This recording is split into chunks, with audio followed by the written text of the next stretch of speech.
Viewers, इस वक्त की सबसे बड़ी खबर निकल के बाहर आ रही है। हमास ने इजराइल के प्रधानमंत्री बेंजामिन नेतन्याहू के घर पर हमला किया। हिजबुल्लाह ने कल इजराइल के अंदर तहलका मचा दिया। इजराइल के एयर डिफेंस सिस्टम की पूरी तरीके से फेलियर प्रूफ होती दिखाई दी। इस वीडियो में हम आपको पूरी जानकारी देंगे। हिजबुल्लाह के ड्रोन के बारे में आप लोग लगातार सुनते होंगे। इसने कुछ ऐसे एडवांस आत्मघाती ड्रोन बनाए हैं जो इजराइल के अंदर जाते हैं और इजराइल के डिफेंस सिस्टम को भनक तक नहीं लगती। कई बार हिजबुल्लाह ने अपने ड्रोन नेतन्याहू के घर पर भेजे और हिजबुल्लाह के ड्रोन ने नेतन्याहू के घर के फोटो क्लिक करके वापस आ गए, लेकिन हिजबुल्लाह ने कल लेबनान के बॉर्डर से 3 ड्रोन छोड़े। न्यूज के मुताबिक एयर डिफेंस सिस्टम इजराइल का इन तीनों ड्रोन्स को भाप ही नहीं पाया। ये तीनों ड्रोन इजराइल के अंदर घुस जाते हैं और तकरीबन 70 किलोमीटर की दूरी है जहां से इन ड्रोन्स को लॉन्च किया गया था। एक रिपोर्ट में ये दावा किया जा रहा है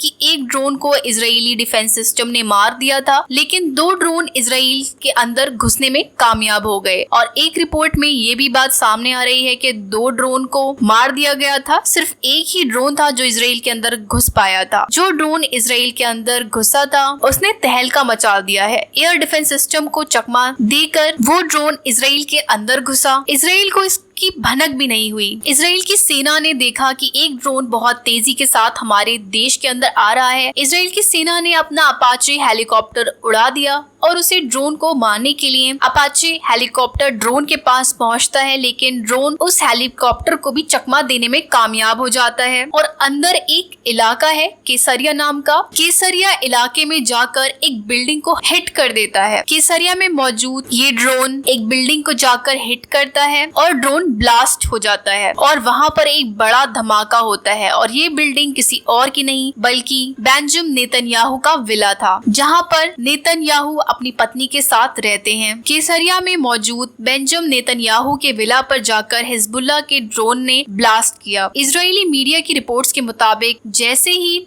ब्लास्ट हुआ तुरंत वहां पर एम्बुलेंस, पुलिस की गाड़ियां आ पहुंची। कुछ समय के लिए मीडिया को भी वहां पर सेंसर कर दिया गया। काफी देर बाद न्यूज आना शुरू हुई। मीडिया ने आसपास के मौजूद विटनेस की गवाही के मुताबिक अब रिपोर्ट देना शुरू की है। विटनेसेस का कहना है कि उन्हें आसमान में हेलीकॉप्टर की आवाज सुनाई दी, लेकिन किसी तरह का कोई सायरन नहीं बोला था, क्योंकि जब इजराइल के अंदर कोई खतरा आता है तो सायरन बोलता है, लोग अलर्ट हो जाते हैं और अपनी जान बचाने के लिए भागते हैं। विटनेसेस का कहना है कि किसी तरह का कोई सायरन नहीं बोला। ये हमारे लिए एक बहुत बड़ा फेलियर है कि दुश्मन का एक ड्रोन हमारे देश के अंदर आता है और हमारे एयर डिफेंस सिस्टम को मालूम भी नहीं पड़ता। उन लोगों को सिर्फ हेलीकॉप्टर की गड़गड़ाहट सुनाई दी और कुछ ही पल के अंदर एक बहुत बड़ा ब्लास्ट हुआ केसरिया इलाके में, और ये ब्लास्ट नेतन्याहू के विला पर हुआ। शुरुआत में रिपोर्ट्स में ऐसी भी खबरें आई कि नेतन्याहू इस हमले में घायल भी हुए हैं। ऐसे रूमर्स भी